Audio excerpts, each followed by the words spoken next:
नमो तस्स भगवतो अरहतो सम्मा सम्बुद्धस्स। नमो तस्स भगवतो अरहतो सम्मा सम्बुद्धस्स। नमो तस्स भगवतो अरहतो सम्मा सम्बुद्धस्स। पेशवंदने तथागत सम्यक संबुद्ध त्यांचा स्वीकार तसा धम्म त्या धम्मावर आरूढ असणारा भिक्खू संघ या तीन रत्नांना माझा पंचांग प्रणाम। या ठिकाणी डॉक्टर बाबासाहेब आंबेडकर यांच्या विचारांच्या प्रती संपूर्ण जीवन समर्पित जागृती बुद्धिविहारातील सर्व उपासक उपासिका बालक बालिका यांच्या प्रती मंगलमैत्री मंगलभावना। आज आपण भगवान बुद्धांनी आनंदाने विचारलेल्या प्रश्नाला कशा प्रकारे उत्तर दिलं। आनंदाने प्रश्न विचारला की शीलाचा सुगंध सर्वत्रच दरवळतो की दरवळत नाही। शीलाचा सुगंध सर्वत्र दरवळतो की नाही किंवा नाही। हा, तर इथे आपण आता ह्या गोष्टीची माहिती घेऊया की नेमकं याच्यात बुद्ध आनंदाच्या प्रश्नाला उत्तर काय देतात। त्या अगोदर जी गाथा म्हटलं गेली आहे, शील म्हटलं की चारित्र्य, शीलामुळे मनुष्याचं चारित्र्य बनते, चारित्र्यवान राहते मनुष्य, चरित्र शुद्ध राहते, चरित्रावर कुठला डाग नसते। हत्या झाली तर डाग बनू शकते, चोरी केली तर डाग लागू शकते, व्यभिचार केला तर डाग लागू शकते, खोटं बोलला फसवलं मनुष्य केलं तर डाग लागू शकते, हे की नाही। दारू पिला तर डाग लागू शकते, बरोबर की नाही।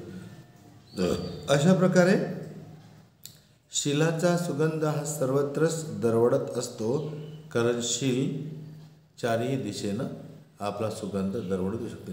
कसं असते की एखादा व्यक्ती, एखादी स्त्री किंवा एखादा पुरुष शील धर्म पालन करणार आहे, शीलवान आहे, दानी आहे, गुणी आहे, मैत्रीवान आहे, सदाचाराचं जीवन जगते, समाजामध्ये त्याची चर्चा होते की अमका अमका माणूस शील पालन करणार आहे बा, अमके अमकी उपासिका शील पालन करते बा, सदाचारी आहे बा, ध्यानी आहे, गुणी आहे, बरं। लोक मग त्या व्यक्तीकडे त्या दृष्टिकोनातून पाहतात की नाही नाही ते लोक धार्मिक आहेत, ते धर्ममार्गावर आरूढ आहेत लोक, ते गलत नाही, गलत काम करणार नाही, गलत विचार करतील नाही, अशा प्रकारची धारणा, अशा प्रकारची भावना सर्वसामान्य लोकांची त्या पुरुषांच्या प्रती किंवा त्या स्त्रियांच्या प्रती होऊ शकते, भिक्षूंच्या प्रती होऊ शकते, आहे की नाही। म्हणून आनंदाने विचारलं की भगवान शीलाचा सुगंध सर्वत्रच दरवळतो की दरवळत नाही, याच्या बुद्ध काय म्हणतात आपण समजून घेऊया। तर पाली भाषेतली गाथा, न पुप्पगंधो पटिवात मेती न चंदनं तगर मल्लिका वा सतंच गंधो पटिवात मेती सब्बादी सपुरी सोपवाती।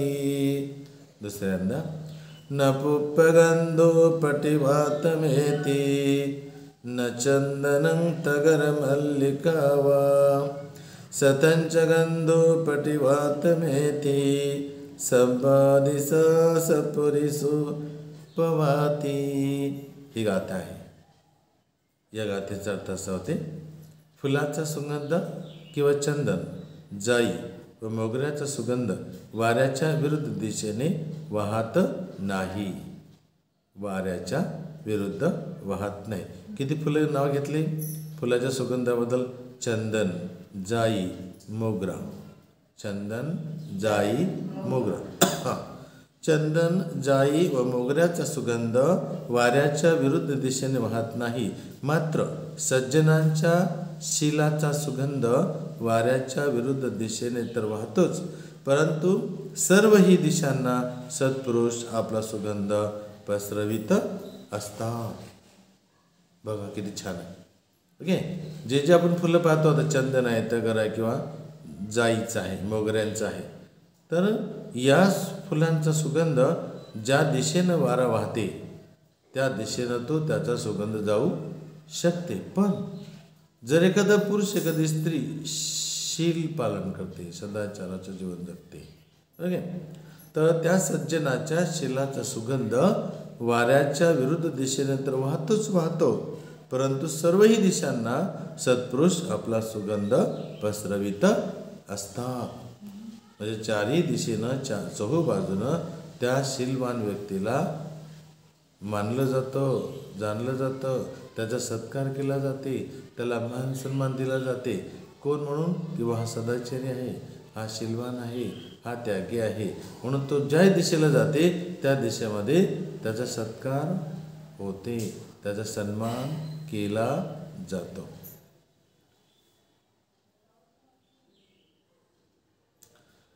फुलांचा सुगंध किंवा चंदन, जाई व मोगऱ्याचा सुगंध वाऱ्याच्या विरुद्ध दिशेने वाहत नाही. मात्र सज्जनांच्या शिलाचा सुगंध वाऱ्याच्या विरुद्ध दिशेने तर वाहतोच, परंतु सर्वही दिशांना सत्पुरुष आपला सुगंध पसरवित असतात, असा त्या गाथेचा अर्थ होते. दुसरी गाथा, शिलाचा सुगंध हा सर्वश्रेष्ठ होय की नाही. बरं की? दोन प्रश्न आपल्या मनात येतात, होय किंवा नाही. तर त्याची गाथा आपण समजून घेऊया. चंदनं तगरं वापी उपलं अथवस्सिकी एते संगंध जातानं शीलगंधो नुत्तरो. दुसऱ्यांदा, चंदनं तगरं वापी उपलं अथवस्सिकी एते संगंध जातानं शीलगंधो अनुत्तरो.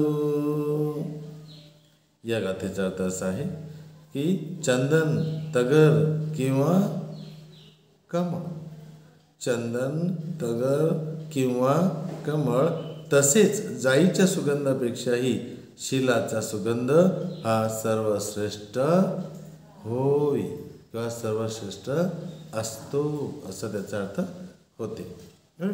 कोणते कोणते फुलाचं नाव घेतला? चंदन, तगर, तगराचं पण एक फुल असते.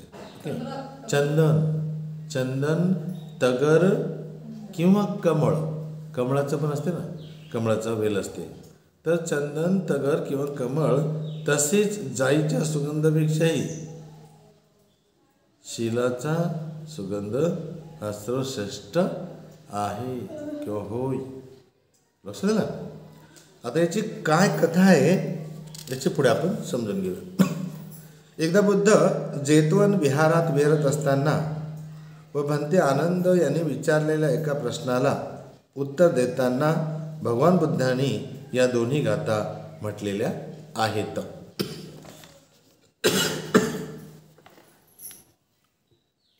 एका संध्यासमयी म्हणजे संध्याकाळी, एका संध्यासमयी भंते आनंद गंभीर ध्यानातून उठून बुद्ध जेथे बसले होते तेथे गेले. बुद्धाजवळ जाऊन ध्यानात असताना निर्माण झालेला प्रश्न त्यांच्या समोर व्यक्त केला, सांगितला त्यांना. तो प्रश्न असा की भगवान, अशा 3 वस्तू आहेत की ज्याचा सुगंध फक्त वाऱ्याच्याच दिशेने वाहतो, वाऱ्याच्या विरुद्ध दिशेने नव्हे. जसे मुळांचा सुगंध, चंदनाचा सुगंध आणि फुलांचा सुगंध. परंतु भगवान, अशी एखादी वस्तू जगात आहे का की ज्याचा संबंध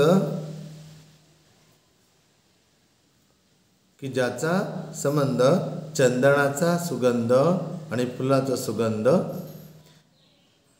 भगवान, अशी एखादी वस्तू जगात आहे का की ज्याचा सुगंध वाऱ्याच्या दिशेने नव्हे तर उलट दिशेनेही वाहू लागतो. म्हणजे आनंद भगवान बुद्धाला विचारतात की आपण सगळं फुलं वगैरे पाहतो, फुलाचा सुगंध पाहतो, पण फुलाचा सुगंध हा वाऱ्याच्या दिशेने वाहत असतो बा, पण असं काही आहे का की त्याचा सुगंध हा चारही दिशेने जाऊ शकतो किंवा वाऱ्याच्या विरुद्ध दिशेने जाऊ शकतो, असं भगवान बुद्धाला त्यांनी विचारलं. भगवान बुद्धाने त्याचं उत्तर देताना म्हटले, आनंदा, अशी एक वस्तू आहे की ज्याचा सुगंध नुसत्या वाऱ्याच्याच दिशेने नव्हे तर उलट दिशेने किंवा सर्व दिशांनाही वाहत असतो, आणि तो आहे शिलाचा सुगंध. कशा सुगंध? शिलाचा, शीलपालनाचा एक गंध असते, सुगंध असते. तो चारही दिशेने तो सुगंध दरवळतो, चारही दिशेने तो जात असतो. बरोबर आहे, शीलपालनाचा. म्हणून मग तुम्हाला उदाहरण दिलं की एखादा व्यक्ती समाजामध्ये शीलपालन करते, एखाद्या विहाराशी संबंधित एखादा उपासक उपासिका या अनेक लोक शीलपालन करतात, तर त्यांची चर्चा होते समाजामध्ये की हे लोक शीलवान आहेत, हे लोक दानी आहेत, हे लोक रोज विहारात जाणारे आहेत, हे लोक रोज ध्यान करणारे आहेत. मग अशा लोकांची चर्चा समाजामध्ये होते आणि मग समाजात त्यांना चांगल्या प्रकारे मान सन्मान दिला जातो. आनंद, या जगातील एखादी व्यक्ती बुद्धाला शरण जात असेल. आता बघा उत्तर छान आलं बुद्धाचं. आनंद, या जगातील एखादी व्यक्ती बुद्धाला शरण जात असेल, धम्माला शरण जात असेल, संघाला शरण जात असेल, जी व्यक्ती जीव हत्येपासून अलिप्त राहत असेल, न दिलेलं घेत नसेल, कामवासनेपासून अलिप्त राहत असेल, असत्य बोलण्यापासून अंतिम राहत असेल, अलिप्त राहत असेल, कुठलेही मती गुंग करणारे मद्य किंवा वस्तू सेवन करीत असल्यास, कुठलेही मती गुंग करणारे मद्य म्हणजे दारूच्या बद्दल बोलू राहिले ते, कुठलेही मते गुंग करणारे मद्य किंवा वस्तू सेवन करीत नसेल, अशा तऱ्हेने सदाचाराचे गृहस्थी जीवन जगत असेल, ज्यास द्रव्यलोभाचा कलंक नसेल, जी व्यक्ती स्वतंत्र आणि उदार असेल, जी व्यक्ती मुक्त हस्ते दान करीत असेल, जी व्यक्ती दयाळू असेल,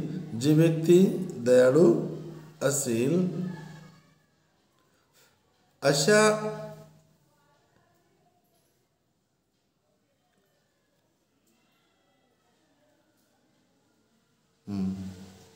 सेवन करीत नसेल, अशा तऱ्हेने सदाचाराचे गृहस्थी जीवन जगत असेल, ज्यास द्रव्य लोभाचा कलंक नसेल, जी व्यक्ती स्वतंत्र आणि उदार असेल, जी व्यक्ती मुक्त हस्ते दान करीत असेल, जी व्यक्ती दयाळू असेल, जी व्यक्ती भिक्षादानात आनंद मानित असेल, भिक्षुगणात ज्याची स्तुती केली जात असेल, अशी व्यक्ती खेड्यातील असो की शहरातील, ती स्त्री असो की पुरुष, अशा व्यक्तींच्या या कुशल कर्माचा सुगंध, या शीलाचा सुगंध, आनंद हा वाऱ्याच्या दिशेने परंतु वाऱ्याच्या विरुद्ध दिशेनेही, एवढेच नव्हे तर सर्व दिशांनाही तो वाहतो, असे सांगून भगवान बुद्धांनी वरील दोन्ही गाथ्या म्हटल्या. किती वर्णन केलं बघा छान शीलाचं, बरोबर आहे की नाही? किती छान केलं बघा ते वर्णन की कुठलेही मतिमंद म्हणजे शीलाच्या बाबतीत बोलले, मतिमंद गुंग करणारे मद्य किंवा वस्तू सेवन करीत नसेल, अशा तऱ्हेने सदाचाराचे गृहस्थ जीवन जगत असेल. पहिल्यांदा काय म्हटलं त्यांनी की जो कोणी एखादा व्यक्ती, या जगातील एखादी व्यक्ती, हा प्यारा मी तुम्हाला डबल वाचून दाखवतो. आनंद, या जगातील एखादी व्यक्ती बुद्धाला शरण जात असेल, धम्माला शरण जात असेल, संघाला शरण जात असेल, जी व्यक्ती जीव हत्येपासून अलिप्त राहत असेल, न दिलेलं घेत नसेल, कामवासनेपासून अलिप्त राहत असेल, असत्य बोलण्यापासून अलिप्त राहत असेल, कुठलेही मतिगुंग करणारे मद्य किंवा वस्तू सेवन करीत नसेल, व अशा तऱ्हेने सदाचाराचे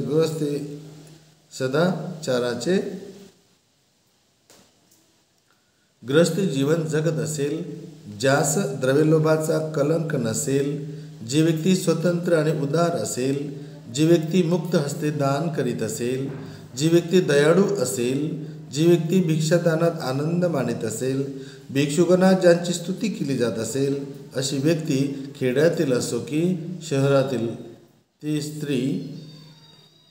स्त्री असो की पुरुष, बरोबर, ती स्त्री असो की पुरुष, अशा व्यक्तींच्या या कुशल कर्माचा सुगंध, या शीलाचा सुगंध, आनंदा या वाऱ्याच्या दिशेनेही परंतु वाऱ्याच्या विरुद्ध दिशेनेही, एवढेच नव्हे तर सर्व दिशांनाही तो वाहतो, असे सांगून भगवान बुद्धांनी वरील गाथा म्हटल्या.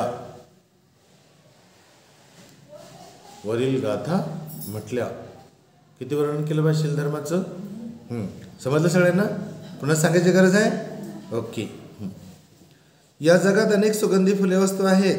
या वस्तूंचा सुगंध हा वाऱ्याच्याच दिशेने वाहत असतो. अशा एखाद्याही वस्तूचा सुगंध वाऱ्याच्या दिशेने विरुद्ध दिशेने वाहत नाही.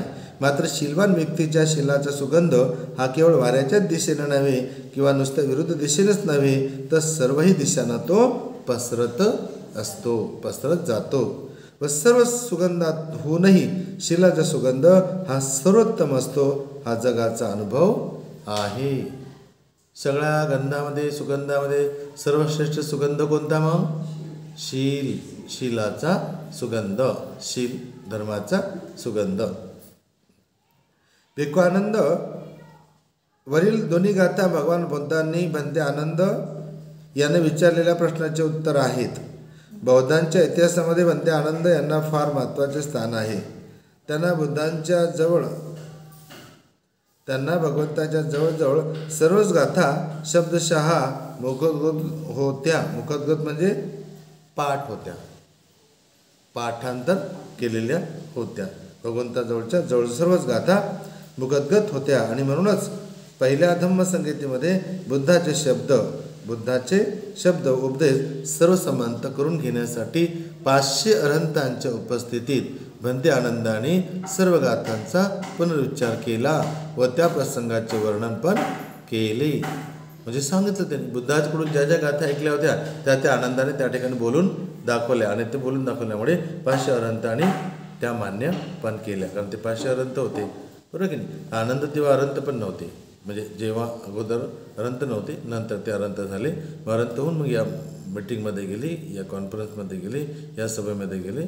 तेव्हा त्यांनी मग आपल्याला बुद्धाने केलेला उपदेश त्या ठिकाणी सांगत होते की बा इतकं माझ्या लक्षात आहे, तर मी या ठिकाणी तुम्हाला तो उपदेश सांगतो. तर आनंदाच्या गाथा जेवढ्या पाठ होत्या त्या सगळ्याच्या सगळ्या त्या ठिकाणी त्यांनी म्हणून दाखवल्या. पण त्या आनंदाने सर्व गाथांचा पुनरुच्चार केला व त्या प्रसंगाचे वर्णन पण केले. पहिली धम्मसंगीती भंते महाकाश्यप यांच्या अध्यक्षतेखाली 500 अरहंतांच्या उपस्थितीत भगवंताच्या महापरिनिर्वाणानंतर राजगृह येथे लवकरच घेण्यात आली होती. भगवान बुद्धाचे महापरिनिर्वाण झाल्याच्या नंतर लगेच काही दिवसांनी तिथे संगीती घेण्यात आली आणि त्या संगीतीमध्ये हे 500 अरहंत आले होते. किती? 500 अरहंत. भगवंताच्या उपदेशाची सुरुवात आनंद अशा रीतीने करीत असे, एवं मे सुतम. सगळ्या सूत्राच्या सुरुवातीला काय आहे? एवं मे सुतं एकं समयं भगवा सावत्यं विरते जेतवने नाथपिंडिकस आरामे. जे जे वर्णन आहे ते त्याने बुद्धाकडून ऐकलं, तसेच्या तसंच मग त्या ठिकाणी ते बोलून त्यांनी दाखवलं. तर ते नेहमी आपल्या मनातून म्हणाले, एवं मे सुतम, मी असे ऐकले आहे. त्याचा अर्थ काय होते? मी असे ऐकले आहे. त्यामुळे बौद्ध साहित्यात उपदेशांची सुरुवात अशा रीतीनेच लिहिल्याचे ठिकठिकाणी आढळते. याचा अर्थच असा आहे की आनंद म्हणतात, बुद्ध जेव्हा पहिल्यांदा बोलले तेव्हा मी या ठिकाणी असे ऐकलेले आहे. मी फक्त त्या उपदेशाला पुनरुच्चार करीत आहे. म्हणजे बुद्धाकडून मी त्या गोष्टी ऐकल्या, ते माझ्या म्हणजे याच्यात आहेत, म्हणजे मी ते मुखदूत केलेल्या होत्या, आता मी ते तुमच्याकडे पुनरुच्चारण करत आहे. पण ते आनंद बुद्धाचे निजी सेवक होते. बुद्धाबरोबर सतत छायेसारखा राहिल्यामुळे आता जे काही बौद्ध साहित्य उपलब्ध आहे ते भंते आनंदाने प्रथम संगीतीत एकत्रित केलेल्या व भगवंताची संपूर्ण वाणी कंठस्थ करून समितीपुढे ठेवल्याचाच परिणाम आहे. जे जे काय आता आपल्याला त्रिपिटक ऐकायला मिळत आहे, आपल्याला वाचायला मिळत आहे, हे सगळं आनंदाने कंठस्थ करून ठेवलं होतं आणि कंठस्थ केल्यामुळे ते त्याने त्याचा पुनर्विचार करत गेले, सांगत गेले, शिकवत गेले. म्हणूनच भंते आनंद म्हणजे बुद्धवाणीचा खजिना असे म्हटले आहे. म्हणून भंते आनंद बुद्धवाणीचा खजिना असे म्हटलेलं आहे. कारण सगळ्या गाथा त्यांच्याच वाणीतून बाहेर आल्या. जेवढ्या गाथा म्हणतो आपण, जेवढं आपलं त्रिपिटकातल्या गाथा येतात, सुत्तपिटकामध्ये कितीतरी गाथा आहेत. सुत्तपिटकाचे भाग मध्यम निकाय, दीघ निकाय, मध्यम निकाय, अंगोत्तर निकाय, संयुक्त निकाय, ही कितीतरी ते निकाय आहेत की ते निकायामध्ये भगवान बुद्धांनी सर्वांना उपदेश केलेला आहे. सर्वांना त्याच्यात भिक्खू भिक्खुनी, उपासक उपासिका यांना उपदेश केलेला आहे. भंते आनंद भगवंताचे खाजगी सहाय्यक कसे नियुक्त झाले याबद्दलची सुद्धा नोंद इतिहासात सापडते. बुद्धत्व प्राप्तीनंतर धर्मप्रचार करीत ठिकठिकाणी हिंडत असताना पहिले 20 वर्ष बुद्धांना कोणीही नियमित निजी सेवक नव्हता. कित्येक भिक्खू त्यांच्याबरोबर हिंडत असताना त्यांचे चिवर व भिक्षापात्र आडीपाडीने सांभाळत असत. काय म्हणतात, जोपर्यंत 20 वर्ष बुद्धांना कोणीही नियमित निजी सेवक नव्हता. कित्येक भिक्खू त्यांच्याबरोबर हिंडत असताना त्यांचे चिवर व भिक्षापात्र आडीपाडीने सांभाळत असत. त्या भिक्खूंची नावे नागास माल, नगीत,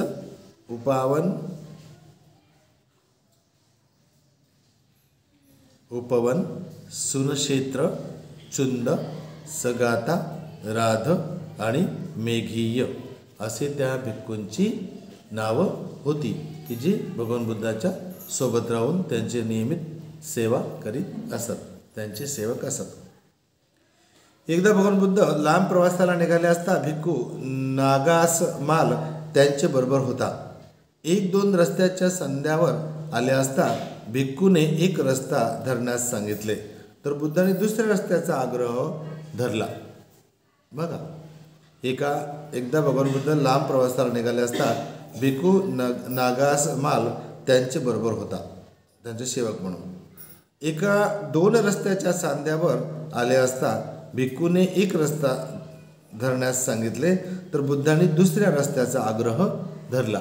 असं एका ठिकाणी 2 रस्त्याला, एक इकडे जाणार आता आणि आता इकडे जाणार, नेमकं या रस्त्याने जाऊ की या रस्त्याने जाऊ. मग तिथे हा नागास माल नावाचा जो बनते असते बुद्धाचा सेवक, तो एका मार्गाने जायला सांगते आणि बुद्ध मात्र दुसऱ्या मार्गाने आग्रह धरला.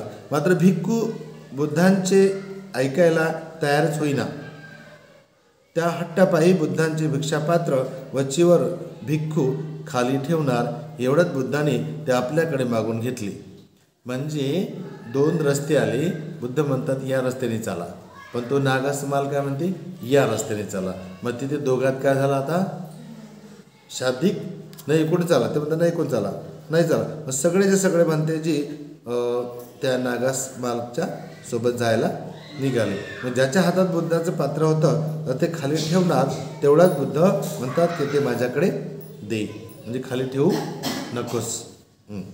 एवढ्यात बुद्धाने ते आपल्याकडे मागून घेतले व स्वतः निवडलेल्या रस्त्याने ते जाऊ लागले. त्यांनी निवडलेल्या रस्त्याने ते गेले नाही. भिक्खू आपल्या निवडलेल्या रस्त्याने मात्र त्यावेळी त्या भिक्खू आपल्या निवडलेल्या रस्त्याने गेले आणि बुद्ध आपल्या निवडलेल्या रस्त्याने गेले. मात्र त्यावेळी त्या भिक्खूला त्याच्या निवडीच्या रस्त्यावर चोराने लुटले. तो जो होता नागास माल, तो म्हणे या रस्त्याने चाला, बुद्ध म्हणे या रस्त्याने चाला.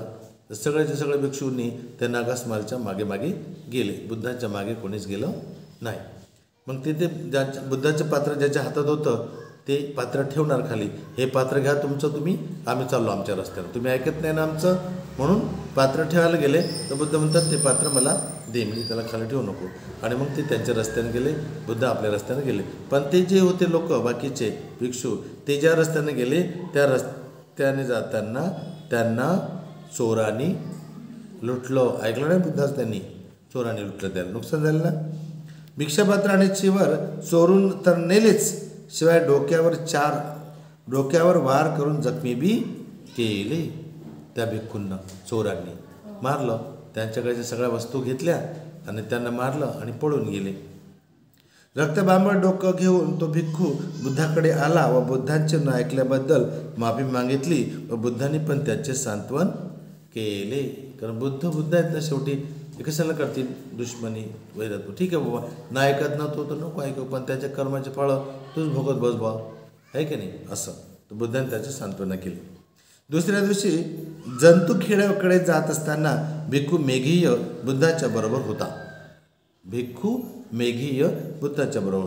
मेघीयाला वाटले आम्रवनात जाऊन ध्यान करावे, म्हणून त्याने बुद्धांना त्यांचे भिक्षापात्र व चिवर परत केले. बुद्धांनी त्या भिक्षूला 3दा सांगितले की तू आम्रवनात जाऊ नको, आम्रवनात जाऊ नको, असं बुद्धांनी त्याला किती वेळा सांगितलं, 3 वेळा सांगितलं. पण त्यानं ऐकलं नाही, तो गेला. परंतु त्यांचे न ऐकता तो निघून गेला. नंतर तो बुद्धाकडे वापस येऊन सांगू लागला की तिथे जाऊन ध्यान करण्यात तो पूर्णतः अपयशी ठरला. त्याचं ध्यानच लागत नव्हतं, ध्यान नाही लागत होतं त्याला. पण बुद्ध म्हणत होता त्याला की जाऊ नको गड्या तू अमरावणामध्ये, कशाच झाला तो, थांब माझ्याजवळच बसून राहा. पण तो ऐकला नाही आणि तो गेला. पण त्याचं तिथे ध्यान लागलं नाही आणि अपयशी ठरला. जेव्हा बुद्ध श्रावस्तीला जैतून विहारात परतले तेव्हा त्याने भिक्खू संघासमोर भिक्खूंच्या अशा वागण्याबद्दल नापसंती दर्शवली. म्हणजे पहा, त्या काळी बी एवढे सम्यक संबुद्ध होते, त्यांच्या एवढे मोठे शिष्य लोक बी होते, तरी पण त्या काळी बुद्धाचं पण ऐकत नव्हते. आणि जे ऐकत नव्हते ते आपल्या परिणामाच्या समोर जात असत. बरोबर आहे. तर नागास मारायला गेला तर ऐकला का त्याने? नाही. त्याला चोराने लुटलं आणि चोराने मारलं बी त्याला, रक्ताबांबळ केलं आणि वापस आला. बरोबर आहे. आता हा मेघीयला पण बुद्ध म्हणतात तू जाऊ नको तो अमरावणामध्ये ध्यान करायला, तू माझ्याजवळच बसून ध्यान कर. पण तो पण ऐकला नाही, तो पण गेला अमरावणामध्ये. मग तिथे गेला तर त्याचं काही ध्यान लागलं नाही, तर तो अपयशी ठरला आणि वापस आला. मग अशा प्रकारे भगवान बुद्ध जेव्हा जेतवनात परतले तेव्हा मग भगवान बुद्धांनी ह्या दोन भिक्षूबद्दलची माहिती भिक्खू संघासमोर मांडली की भिक्खूंच्या अशा वागण्याबद्दल त्यांनी नापसंत व्यक्त केले की असं वागू नये भिक्खूंनी. आपण जेव्हा एका ठिकाणी राहतो, एका विचाराने राहतो, गुरुच्या बरोबर राहतो विशेषतः, तर गुरु जसं सांगतात तसं ऐका. पण तुम्ही गुरुचं बी ऐका, गोष्ट चालायचीच होती. बुद्ध म्हणतात त्या रस्त्याने नको जाऊ, या रस्त्याने चालवा, तो ऐकला नाही, त्या रस्त्याने गेला. बुद्ध त्याला म्हणतो तू अमरावणात जाऊ नको बा, तो ऐकला नाही, तो गेलाच. म्हणजे बुद्धाचं ऐकलं नाही. आता हे लोक बुद्धाचं नाही ऐकत आहे. बुद्धावर कोणाची श्रद्धा आहे, कोणाचा विश्वास आहे? बुद्धाच्या विचारधारेवर किती लोक चालतात? आता बी भिक्खू चालतात का? एक. आणि उपासक उपासिका बी चालतात का? दोन. भिक्खू भिक्खुनी, उपासक उपासिका, 4 संघ आहे. बरोबर आहे की नाही? आता हा प्रसंग पाहून तसंच लक्षात येते की त्याकडे बुद्धाचे शिष्य जे होते ते बी नाही ऐकताना दिसत होते. बुद्ध म्हणत जाऊ नका तरी जात होते. बरोबर आहे. तरी त्यांच्या मनाच्या विरुद्ध वागत होते की नाही? बरोबर आहे की नाही? तर इथे ते बुद्ध जिवंत असताना त्यांचं ऐकत नव्हते. आता ते गेल्यावर कुठे ऐकून राहिले? ते गेल्यावर ऐकून राहिले का? कुणीच नाही ऐकत. ऐकते? कुणीच नाही ऐकत. असं पुढे आणि एक कायमचा निजी सेवक नेमण्याचं मग त्या दिवशी त्यांनी ठरवलं बाबा हे वेगळे वेगळे भिक्षू माझ्या सेवेला देतात पण ते माझं काही ऐकत नाही, तर आता मी एक कायमचा परमनंट एक माझा सेवक नेमतो आणि तो मग नेहमीच माझ्यासोबत राहील. म्हणजे ते म्हणतात की एक कायमचा निजी सेवक नेमण्याचं मी ठरवलं आहे. बुद्धांचे वय दिवसेंदिवस वाढत होते. त्यावेळी ते 55 वर्षाचे होते. 55 वर्षाचे होते. तेव्हा त्यांना असं वाटलं की आपलं वय 55 वर्ष झालं आहे, तर आपण एक कोणतेतरी आपला स्वतःचाच निजी सेवक आपण नेमूया, तो सोबत आपल्या राहील, आपला ऐकेल. पण ते सारीपुत्राने लगेच जागेवरून उठून बुद्धांना वंदन करून निजी सेवक बनण्याची तयारी दाखवली. कोणी? सारीपुत्राने लगेच आपल्या जागेवर उठले आणि मी तुमचा सेवक व्हायला तयार आहे बा म्हणून तो संमती दाखवली. बुद्धांनी सारीपुत्राची इच्छा फेटाळून लावली. बुद्धांनी सारीपुत्राची इच्छा फेटाळून लावली. परंतु त्या श्रेष्ठ भिक्खूंची सेवा बुद्धांना दुसरीकडे हवी होती. सारीपुत्राची सेवा दुसरीकडे पाहिजे होती. दुसरीकडे म्हणजे कुठे? धम्मप्रचारार्थ. म्हणजे मी ज्या दिशेने जाईन तर माझ्या विरुद्ध दिशेने जाऊन तुम्ही असा अभ्यास करू शकता, लोकांना धर्म सांगू शकता. भगवान बुद्ध हे पण म्हणायचे की मी जो उपदेश यांना शिकवलेला आहे, जो धर्म उपदेश शिकवलेला आहे की ज्या ठिकाणी ते जातात तर मी असं समजतो की मीच त्या ठिकाणी गेलो आहे, मीच त्या ठिकाणी सांगत आहे, असं पुढे आपल्याला ऐकायला मिळेल. परंतु त्या श्रेष्ठ भिक्खूंची सेवा बुद्धांना दुसरीकडे होती. दुसऱ्या अनेक श्रेष्ठ आणि नामवंत भिक्खूंनी सुद्धा बुद्धांचे निजी सेवक बनण्याची तयारी दाखवली. म्हणजे बरेचसे भिक्षू म्हणाले की बा आम्ही तुमची सेवा करतो, आम्ही तुमची सेवा करतो. परंतु बुद्धांनी त्या सर्वांचे प्रस्ताव फेटाळून लावले. नाही, तुमची सेवा माझ्यासाठी नाही, तुम्ही लोकांमध्ये जाऊन सेवा करा, लोकांना तुम्ही धर्म सांगा, शिकवा. चरत भिक्खवे चारिकं बहुजन हिताय बहुजन सुखाय आत्ता हिताय सुखाय ते मनुष्यानं धम्म आदि कल्याण मज्जे कल्याण परिसरण कल्याण साथं सव्यंजनं केवल परिपूर्णं ब्रह्मचर्य प्रकाशित असा उपदेश भगवान बुद्धांनी सगळ्या भिक्खू संघाला केलेला असते. तर व तुमची सेवा तुम्ही समाजामध्ये द्या, माझ्या वैयक्तिकसाठी नका देऊ, तर तुम्ही समाजामध्ये द्या. नंतर भिक्खूंनी पण त्या आनंदाचे नाव पुढे केले. पहिले सारीपुत्र आणि सारीपुत्राच्या नंतर बरेचसे भिक्खू उभे राहिले आणि म्हणाले आम्ही तुमची सेवा करतो, आम्ही तुमच्या सेवक राहतो, निजी सेवक राहतो. तर सगळ्याच भिक्षूंची विनंती त्यांनी फेटाळून लावली. नंतर मग भिक्खू आनंदाचे नाव पुढे आले. आतापर्यंत आनंद अगदी शांत व गंभीर स्थितीत बसले होते. आनंदाला वाटे बुद्धांनी स्वतःहून त्यांना नेमावे. काय होतं किंवा मी स्वतःहून नाही म्हणेन, जर त्यांनी म्हटलं की बा आनंद हा माझा सेवक राहील असं जर त्यांनी म्हटलं तर मग मी त्यांची सेवा करीन असं त्यांना वाटे. आनंदाला वाटे बुद्धांनी स्वतःहून त्यांना नेमावे. नंतर बुद्ध बोलले इतरांनी आनंदाचे नाव पुढे आणण्याची गरज नाही. बुद्ध त्यांना म्हणे इतर लोकांनी आनंदाचे नाव पुढे आणण्याची गरज नाही. तो स्वतःहून माझी सेवा करण्यास तयार आहे, तत्पर आहे. बरोबर आहे. त्याचं नाव डिक्लेअर केलं भगवान बुद्धांनी, मग स्वतःहून डिक्लेअर केलं. बरोबर आहे की नाही. पण बाकीच्या सारीपुत्राचे उभे राहिले व सारीपुत्राच्या सोबत आणखी काही भिक्षू उभे राहिले की बा आम्ही तुमची सेवा करतो, आम्ही तुमचा सेवक बनतो, आम्ही तुमचा सेवक बनतो. पण भगवान बुद्धांनी कोणाच भिक्षूंना त्यांचा सेवक नेमला नाही. मग पुढे आनंदाचं नाव आलं. म्हणजे आनंदाच्या नावाची कोणी शिफारस करण्याची गरज नाही म्हणतात, तर तो स्वतःच माझी सेवा करण्यासाठी तत्पर आहे, तयार आहे. पण त्या आनंद याने बुद्धांची सेवा करण्याच्या खालील 8 अटीवर मान्य केलं. त्याने सांगितलं की मी तुमची सेवा करायला तयार आहे, पण माझे काही अट आहे, माझे काही अटी आहेत, त्या मी तुम्हाला सांगतो, त्या तुम्ही त्या मान्य केल्या पाहिजे. काय अटी आहेत त्याच्या ऐकून घ्या. पहिला, भगवान बुद्धांना मिळणारे बारीक धाग्याचे चिवर मला देऊ नये. लोक दान करतात ना, बुद्धाला दान करत असत चिवर लोक. तर मग ते आता दिलं गुरुला, हे गुरु शिष्याच्या हातात येते, हे ठेव, हे ठेव, हे ठेवलं की त्याला झालं ते. तर मग तो काय म्हणते की बुद्धांना मिळणारे बारीक धाग्याचे चिवर मला देऊ नये. दुसरं, भगवान बुद्धांना मिळणारे चवीदार भोजन मला देऊ नये. चवीदार भोजन मला देऊ नये. तिसरं, बुद्धांच्या गंधकुटीत माझी राहण्याची व्यवस्था केली जाऊ नये, केली जाऊ नये. चौथं, निमंत्रणावरून भिक्षा स्वीकारण्यासाठी मला बुद्धाबरोबर जाण्यास सांगितले जाऊ